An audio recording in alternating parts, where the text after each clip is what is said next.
Story के start में बच्चों को दिखाया गया जिन्हें किडनैप किया गया था। आदमी ने वहां चाकू फेंका और बच्चों से कहा कि कोई एक ही जिंदा बचेगा। ये सपना रैन रैन का था और वो हॉस्पिटल में थी। उसकी आंखें खुली तो कुछ पागल उसके आसपास मंडरा रही थी।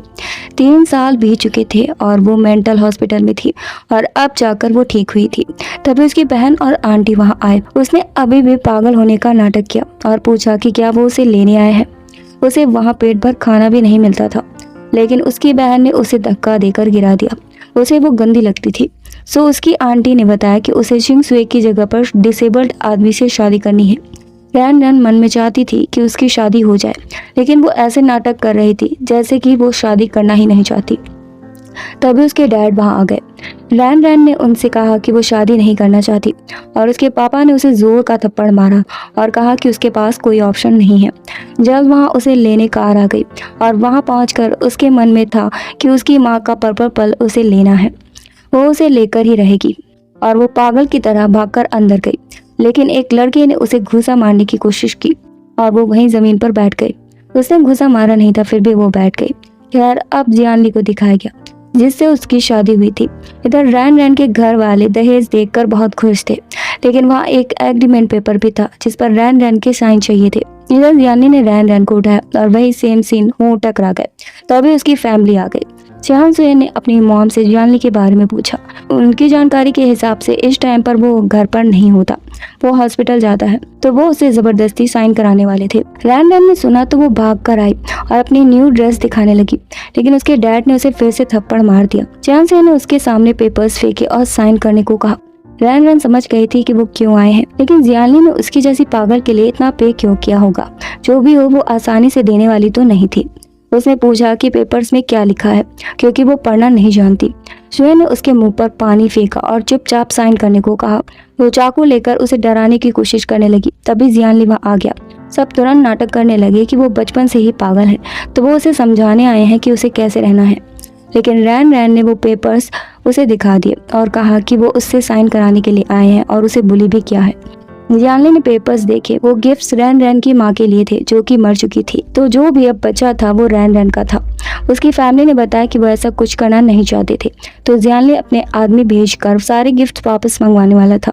खैर, उसकी बहन चांग सुए उसे धमकी देकर चली गई। इसके बाद वो नहाने के लिए गई और वहां पर कुछ ढूंढने लगी। इधर जियानली को उसके असिस्टेंट ने बताया कि उसकी वाइफ बचपन में पानी में गिर गई थी, जिसके बाद वो पागल हो गई क्योंकि उसके सर पर चोट लग गई थी। उसे उसकी फैमिली पसंद नहीं करती और उसे कंट्री साइड में ही बड़ा किया गया है और वो 3 साल से पागल खाने में भी थी।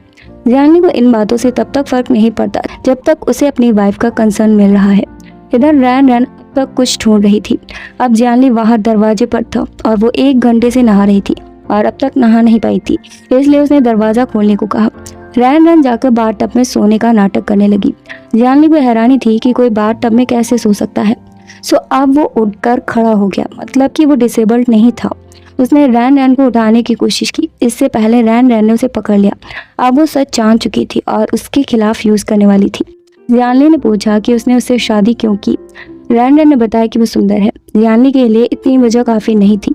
रैन रैन ने बताया कि वो पेट भर खाना खा सकती है और उसके साथ सो भी सकती है। उसने जियानली की शर्ट के बटन खोलने की कोशिश की, लेकिन जियानली ने साफ साफ मना कर दिया। वो बच्चे पैदा नहीं कर सकता। रैन रैन समझ नहीं पाई कि वो ऐसा क्यों बोल रहा है।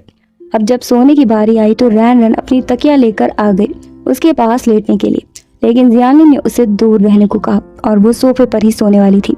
रैन रैन इसके लिए तैयार नहीं थी, लेकिन जियानली चुपचाप सो गया, उसे जगह दी ही नहीं।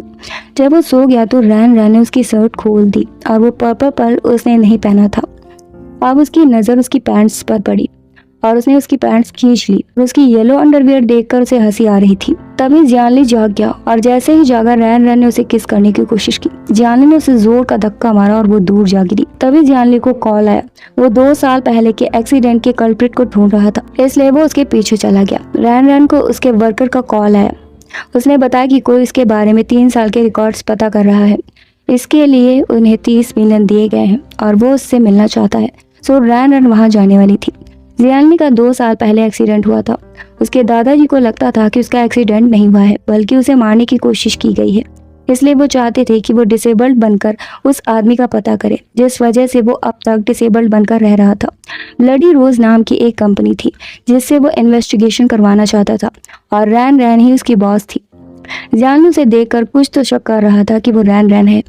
रैन रैन भी उसे देखकर घबरा गई। जियानली ने बहाना बनाकर उसे अपने पास बुलाया और उसका मास्क उतार दिया। वो उसे देखकर हैरान था। रैन रैन ने ऐसा प्रिटेंड किया जैसे कि वो रैन रैन नहीं है और उसके ऐसे बिहेवियर की वजह से वो उसके साथ काम भी नहीं करना चाहती थी। जियानली जल्द से जल्द घर जाना चाहता था। रैन रैन भी जल्दी से घर गई और जाकर जल्दी से कपड़े बदले और जब जियानली वहां पहुंचा तो वो वैसे ही पागल बनकर खेलने लगी। उसने जब जियानली को देखा तो कूदकर उसके ऊपर ही चढ़ गई। उसने कहा कि वो बहुत अच्छे से रहती है और बाहर नहीं जाती है। जियानली चला तो गया लेकिन रैन रैन समझ गई थी कि उसे उस पर शक हो गया है। खैर जियानली के दादाजी आए थे, साथ में वो एक लड़की निंग को भी लाए थे। निंग के डैड ने उसे अब्रॉड भेज दिया था जिस वजह से उनकी शादी नहीं हो पाई। जियानली के दादाजी चाहते थे कि जियानली रैन रैन को छोड़कर उससे शादी कर ले। निंग जब रैन रैन के पास गई तो उसे नीचा दिखाने लगी और उसने बताया कि वो जियानली की चाइल्डहुड स्वीट हार्ट है। रैन रैन ने पूछा कि उसने उससे शादी क्यों नहीं की तो उसने उसे पागल बोलना शुरू कर दिया जिससे रैन रैन को गुस्सा आ गया और उसने निंग को धक्का दे दिया। फिर निंग ने ऐसा नाटक किया जैसे कि वो मजाक कर रही थी। उसने कहा कि सबने स्विमिंग पूल का पानी पिया है तो उसे भी पी लेना चाहिए, लेकिन रैन रैन ने मना कर दिया। इसके बाद वो जबरदस्ती उसका मुंह पानी में घुसेड़ने लगी। उसने निंग को धक्का दिया और वो पानी में जा गिरी। वो बहुत गुस्से में थी और रैन रैन को मारने के लिए आगे बढ़ी। तभी जियानली वहां आया और पूछा कि क्या हो रहा है। रैन रैन ने अपना हाथ दिखाया, उसे चोट लगी हुई थी। निंग ने बताने की कोशिश की कि वो नाटक कर रही है, लेकिन जियानली ने रैन रैन की साइड ली और उससे पूछा कि हुआ क्या था। रैन रैन ने बता दिया कि उसका कहना था कि वो उसके लायक ही नहीं है। जियानली को गुस्सा आया और वो उल्टा निंग पर ही चिल्लाने लगा। इसके बाद जियानली ने रैन रैन को दबा लगाई। रैन रैन को लगा कि वो उससे नाराज होगा क्योंकि उसने उसकी दोस्त के साथ बुरा किया। जियानली का उससे कोई लेना देना नहीं था। उसने साफ कहा कि आगे से कोई उसे बुरी करे तो वो उसे बताए। इधर निंग अपनी दादी के पास शिकायत करने के लिए गई और वो रैन रैन को सबक सिखाने तुरंत वहां आ भी गई। उनको देखकर रैन रैन को कुछ याद आया। कुछ लोग उनका पीछा कर रहे थे और उन्होंने रैन रैन को एक पेंडेंट भी दिया था। शायद वो बीमार थी। उनको देखकर रैन रैन समझ गई थी कि वो अभी ठीक नहीं हुई है। खैर दादी बहुत गुस्से में थी और जियानली से लड़ रही थी। वो रैन रैन को पनिश करना चाहती थी। जियानली उठकर उसे बचाना चाहता था लेकिन उसे अपने दादाजी की बात याद आ गई, इसलिए वो रुक गया। निंग रैन रैन को मारने के लिए आगे बढ़ी तो उसने उसे धक्का दे दिया और अब दादी और भी गुस्से में थी और वो उसे मारने दौड़ी। रैन रैन ने उनसे शांत रहने को कहा वरना वो बीमार हो सकती थी और यही हुआ। अब वो बिस्तर में थी और चांद सुए पता नहीं वहाँ क्या कर रही थी। रैन रैन खुद ही उनका इलाज करना चाहती थी, शायद उसने पहले भी किया हो। क्या पागलपन है। जियानली ने उसे रोक लिया क्योंकि वो ऐसा मजाक नहीं झेल सकता था। चांद सुए ने डॉक्टर को बुलाया था और उस डॉक्टर को देखकर रैन रैन को याद आया कि वो बहुत ही बेकार डॉक्टर था। जब वो दादी का इलाज करने आगे बढ़ा तो रैन रैन ने उसे गिरा दिया और खुद एक्यूपंक्चर करने लगी और वो ठीक भी हो गई, लेकिन निंग ने उसे थप्पड़ मार दिया। दादी की नज़र उसके नेकलेस पर पड़ी और उन्होंने सबसे वहां से जाने के लिए कहा। सो रैन रैन ने ही उन्हें 3 साल पहले बचाया था और अब वो उसकी हेल्प करना चाहती थी, लेकिन रैन रैन को कोई हेल्प नहीं चाहिए थी। वो बस पर्पल पर्ल ढूंढना चाहती थी और ये बात वो सीक्रेट भी रखना चाहती थी। दादी और रैन रैन को साथ देखकर दोनों लड़कियों के होश उड़ गए। दादी ने रैन रैन की साइड ली और उन लड़कियों को वहां से भगा दिया। उन्होंने जियानली को सलाह दी कि वो अपनी वाइफ के साथ अच्छे से रहे और दूसरों की बातों में ना आए। दादी के जाते ही जियानली ने उससे पूछा कि उसने दादी से क्या कहा और वो कौन है। चांद सुए की माँ ने रैन रैन की माँ की सारी चीजें बर्बाद कर दी। इधर जियानली को एक्सीडेंट के बारे में ब्लडी रोज से जानकारी मिली और अब उसे लगा कि वो रैन रैन पर फालतू में ही शक कर रहा था क्योंकि वो हर समय उसके साथ ही थी। उसने रैन रैन से अपने घर जाने को कहा। घर जाकर उसने देखा कि उसकी माँ का सामान सब बिखरा पड़ा था। तभी उसके पापा वहां आ गए और उसके पापा ने उसे ही थप्पड़ मार दिया। वो उसे देखकर खुश नहीं थे। उन्होंने उसे उठाकर अंधेरे कमरे में डाल दिया। रैन रैन उन्हें रो रो कर रोकती रही लेकिन उन्होंने कोई दया नहीं दिखाई। रैन रैन को अब यकीन हो गया था कि उसके डैड को उसकी नहीं पड़ी है। उसने बचपन याद किया जब उसकी माँ मर गई थी। उसके पिता ने तुरंत शादी भी कर ली थी और उसे वो अपनी माँ नहीं मानती थी और उसके डैड भी उस औरत के कहे में ही चलते थे। खैर जियानली उसे लेने आ गया था और इस बात से वो लोग बहुत परेशान हो गए। उन्हें लगा था कि जियानली को उसकी कोई फिक्र ही नहीं है। वो जल्दी से जाकर उसे निकालने के लिए गए लेकिन जियानली वहां पहुंच गया। उसने तुरंत दरवाज़ा खोलने को कहा। वो लोग बहाने बना रहे थे और हड़बड़ा भी रहे थे, सो जियानली ने खुद दरवाज़ा खुलवाया। रैन रैन वहां अंधेरे में ही सो रही थी। जियानली किसी रक्षक की तरह उसके लिए आया था। रैन रैन के डैड ने अपनी वाइफ और शुए पर इल्ज़ाम डाल दिया, लेकिन रैन रैन ने सब कुछ बता दिया। जियानली को ये बर्दाश्त नहीं था। उसने चियान ग्रुप के साथ इन्वेस्टमेंट विदड्रॉ कर लिया और वो आगे से उनके साथ काम भी नहीं करने वाला था। उसके जाने के बाद शुए अपने पापा से बहुत नाराज़ थी, लेकिन मिस्टर चियान पूरी तरह से बर्बाद नहीं होना चाहते थे। उन्होंने रैन रैन की माँ का सारा सामान भी बेचने के लिए कहा। जियानली रैन रैन को लेकर जा रहा था। उसे रैन रैन की आंखें अचानक बहुत प्यारी लगने लगी। उसका ऐसे देखना रैन रैन को भी अजीब लगा। जियानली उसके लिए सॉफ्ट टॉय भी लेकर आया था और वो उसे किस करने से खुद को रोक नहीं पाया। खैर, वो रैन रैन के लिए कपड़े खरीदना चाहता था। उसने उसे काट दिया और कंपनी चला गया। कंपनी में उसके दादाजी ने बताया कि वो मिल गया है जिसने उसका एक्सीडेंट करवाया था और वो उसे जल्द से जल्द निकाल देना चाहते थे, लेकिन जियानली उसे अच्छा सबक सिखाना चाहता था। इधर रैन रैन ने सामान खरीदा और जियानली के असिस्टेंट से उसे अकेला छोड़ने के लिए कहा। जैसे ही वो गया, निंग वहाँ पर आ गई और वो आकर फिर से रैन रैन को बुली करने लगी। उसने उसका सॉफ्ट टॉय भी छीन लिया और उसके दोस्तों ने भी उसके साथ बुरा बर्ताव किया। निंग ने आदमियों को बुलाकर उसे नेकेड करने के लिए कहा, क्योंकि उन्हें लगता था कि जियानली उसे सीरियसली लेता ही नहीं है। तभी जियानली वहाँ आ गया और उसे बचाया। उसने निंग को थप्पड़ भी मारा।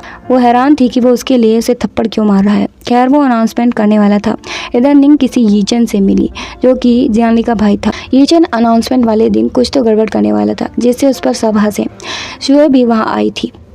इधर दादी ने रैन रैन को जियानली के लिए दवा दी, जिसे पीकर उसे गर्मी लगने लगी। रैन रैन ने टाई से उसके हाथ बांध दिए और बताया कि दादी ने ऐसा गेम खेलने को कहा है।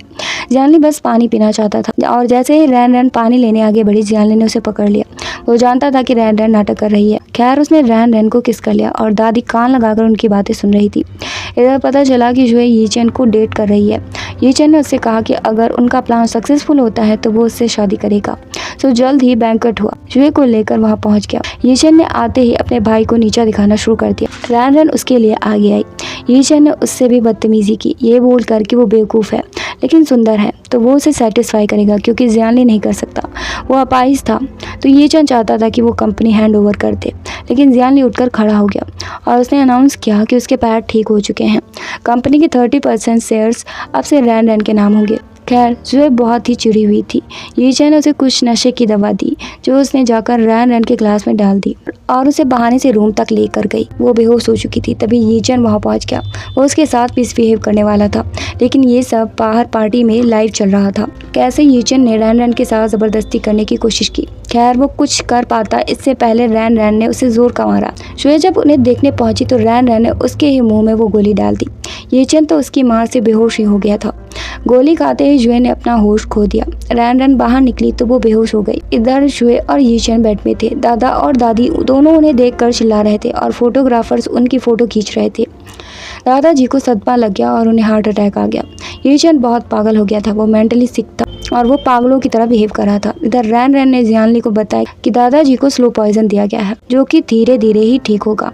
जियानली रैन रैन को बहुत पसंद करने लगा था, क्योंकि वो एक पे एक सरप्राइजेस देती जा रही थी।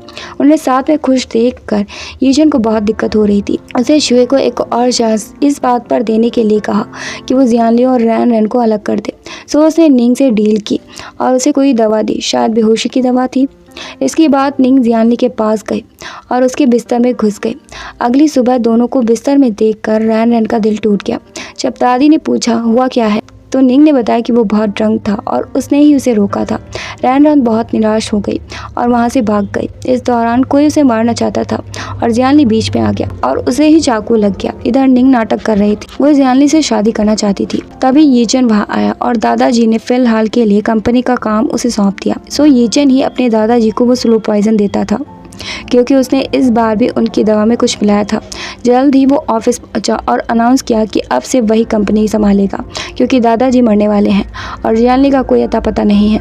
शेयर होल्डर्स को प्रॉब्लम थी, लेकिन जब कोई बचा ही नहीं था तो कोई ऑप्शन था भी नहीं। तभी जियानली वहाँ पहुँच गया। उसे जिंदा देखकर उसके होश ही उड़ गए। फिर भी यीचन को यकीन था कि 80% शेयर होल्डर्स उसके हक में हैं, लेकिन ऐसा नहीं हुआ। कोई भी उसे सपोर्ट नहीं कर रहा था और जियानली के पास सबूत थे कि उसने ही जियानली का एक्सीडेंट कराया आया था। जल्द ही पुलिस उसे पकड़ कर ले गई। वो दादाजी से भीख मांग रहा था, लेकिन उन्होंने उल्टा उसे थप्पड़ लगा दिया और उसे खानदान से बेदखल भी कर दिया। शुए अब सारा इल्ज़ाम यी चेन पर डाल रही थी, लेकिन रैन रैन को पता था कि उसने ही उसे मारने की कोशिश की थी।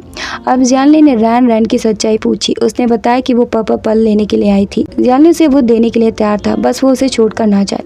वो उसे खींच कर लेकर गया और उसे किस कर लिया। दूसरी तरफ शुए ने अपनी माँ को बताया कि रैन रैन पागल नहीं है और वो फंसने वाले हैं। तभी वहाँ एक आदमी आया और उनकी हेल्प करना चाहता था। उसने जियानली को मारकर इसका इल्ज़ाम रैन रैन पर लगाने के लिए कहा। इधर रैन रैन अब जियानली के पास ही रहना चाहती थी। पहले वो ये जानना चाहती थी कि वो उसे चाहता भी है या नहीं, क्योंकि जब वो मिले थे वो पागल थी। जियानली को वो पसंद थी और वो उसे जाने देना भी नहीं चाहता था। खैर, उसने उसे पर्ल दे दिया, जिस वजह से उसकी बीमारी बाहर आ गई। फ्लैशबैक में दिखाया गया कि वो बहुत बीमार था। डॉक्टर्स ने भी मना कर दिया था। तब रैन रैन की माँ ने उसे वो पर्ल दिया था। सो प्रेजेंट में उसकी बीमारी फिर से बढ़ गई। उसका असिस्टेंट तुरंत रैन रैन के पास गया और बताया, जिसके बाद रैन रैन ने उसे बचाने के लिए पर्ल उसे वापस दे दिया, क्योंकि वो उसके लिए ज़्यादा ज़रूरी था। जैसा कि एक आदमी ने शुए को एक रुमाल दिया था, जिससे कि वो जियानली को मारकर इल्ज़ाम रैन रैन पर लगाए। उसने निंग को बेहोश कर दिया और जाने उसका क्या हुआ। जल्द पुलिस रैन रैन को पकड़ने पहुंच गई, क्योंकि वहां उसका नेकलेस मिला था।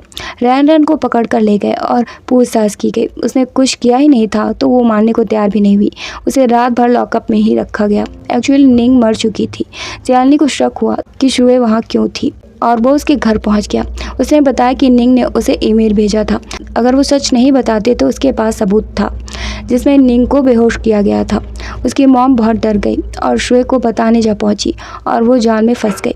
जियानली ने उसे पकड़ लिया। रैन रैन बाहर आ चुकी थी और उसे पता चला कि उसके ही ग्रुप का आदमी उसे धोखा दे रहा था। उस आदमी को पर्पल चाहिए था और उसी ने उसकी माँ को भी मारा था। सो रैन रैन बहुत गुस्से में थी।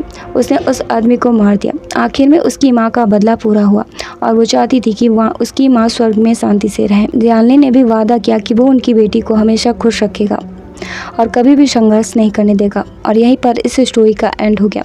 Thanks for watching guys. Please like, share, comment and subscribe. मिलते हैं नेक्स्ट वीडियो में।